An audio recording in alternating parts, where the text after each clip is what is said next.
கடந்த 170 நாட்களாக தூத்துக்குடி மாவட்டம் சங்கரலிங்கபுரம் கிராமத்தில் ஆதிதிராவிட மக்கள் தொடர்ந்து போராடி வருகிறார்கள்.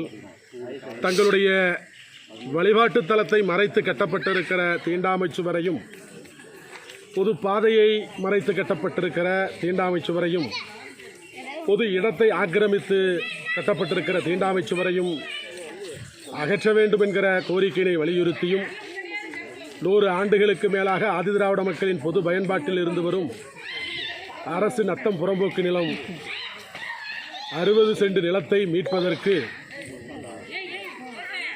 உடனடியாக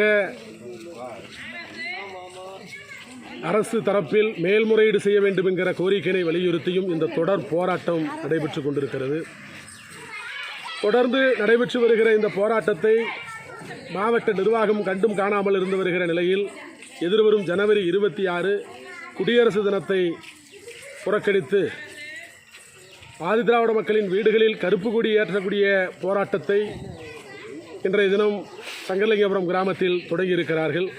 அந்த மக்களுக்கு ஆதரவாக மாவட்டத்தின் பல்வேறு பகுதிகளில் விடுதலை சிறுத்தைகள் கட்சியின் சார்பிலும் வீடுகளில் கருப்பு கொடி ஏற்றும் போராட்டத்தை நாங்கள் முன்னெடுக்க இருக்கிறோம்.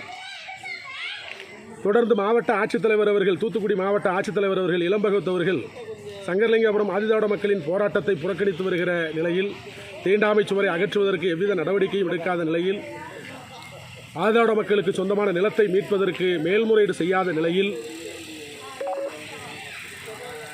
குடியரசு தினத்தன்று தூத்துக்குடி மாவட்ட ஆட்சியர் அலுவலகம் முன்பு விடுதலை சிறுத்தைகள் கட்சியின் சார்பில் கருப்பு கொடி ஆர்ப்பாட்டத்தை நடத்துவதற்கும் நாங்கள் திட்டமிட்டிருக்கிறோம்.